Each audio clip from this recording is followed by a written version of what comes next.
ng'Obuganda bwetegekera okujaguza emyaka 30 egya Ssaabasajja Kabaka ng'ali ku Namulondo. Olubiri lw'Emmengo luyooyooteddwa era ennyumba endi emabega yeetwekobe nga y'emu ku zaayooyooteddwa okuggyayo ekifaananyi ekituufu ekituukana n'omukolo.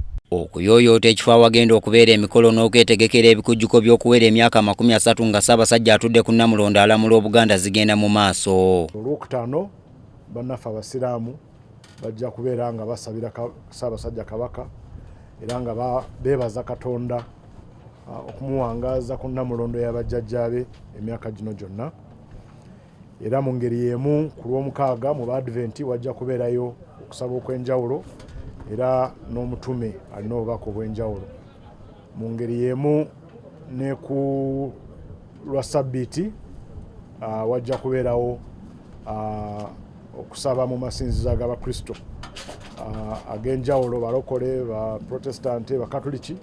Ssentebe w'akakiiko akateesiteesi era nga ye minisita w'ensonga z'enkizo mu Bwakabaka David Mpanga ategeezezza nti ku ssaawa 2 ez'okumakya abantu basuubira okuba nga bayingira. Naye abagenyi abanaayitibwa mu ngeri y'enjawulo abayita ab'ebbaluwa bo bajja kuba batandika okutuuka ku ssaawa 4. Naye ssaawa 2 ez'okumakya Wankaki ajja kubeera mu Ggule. Obuganda yonna gy'oli okkirizibwa era oyitibwa oyanirizibwa okujja otwegatteko nga tujaguza Amatikkira ga Omutanda waakutuuka ku ssaawa 5 n'eddakiika ezigwamu era nga waakukongojjebwa bazzukulu ba Kayiira ab'Embogo oluvannyuma lw'emyaka 3 nga takongojjebwa olw'ekirwadde kya Ssennyiga Lumiimamawuggwe. Ssaabasajja Kabaka bw'anaamala okukongojjebwa ajja kutwalibwa ku Namulondo. Naye n'abatana bakkalira ku Namulondo tujja kuyimba ekitiibwa kya Buganda. Emizinga gijja kuvuga n'oluyimba olw'eggwanga. Emizinga gijja kuvuga emirundi 3, omulundi gumu buli mwaka gwe tujaguza. Mu kkowe lyerimu ababaka ba Paalamenti abava mu Buganda basabye gavumenti esasule ebbanja lya Buganda ly'egibanja eryongedde okwetuuma kibeere ekirabo nga Ssaabasajja Kabaka aweza emyaka 30 ng'alamula. Gavumenti ewe Buganda omugabo gwesaanidde kubanga ate bw'otunulamu omusolo gwe basinga naddala ogwa VAT okusolooza mu Uganda yonna 60% ku gwo bagusolooza mu Buganda.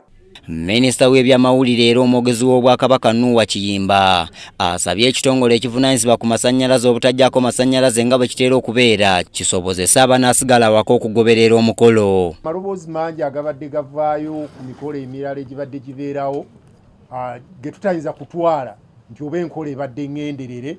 Ku lunaku nga luno ebitundu bingi mu Buganda amasannyalaze ne gaba nti gabeerako.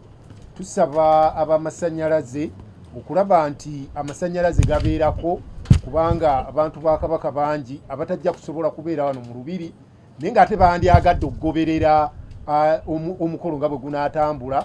Omulamwa gw'ebikujjuko by'omwaka guno gugamba nti twagale ebika byaffe tunyweze Namulondo. Enteekateeka z'okukuza ebikujjuko by'emyaka 30 nga Ssaabasajja Kabaka Ronald Muwenda Mutebi ali ku Namulondo alamula Obuganda zigenda mu maaso. Era wano wennyimiridde kyekifo omukolo we gunaabeera mu lubiri Emmengo ng'ekirindiriddwa lwe lunaku lwa 31 mwezi guno ogw'omusanvu. Nze Andrew Sebbira wano mu lubiri lwa Ssaabasajja Kabaka Emmengo.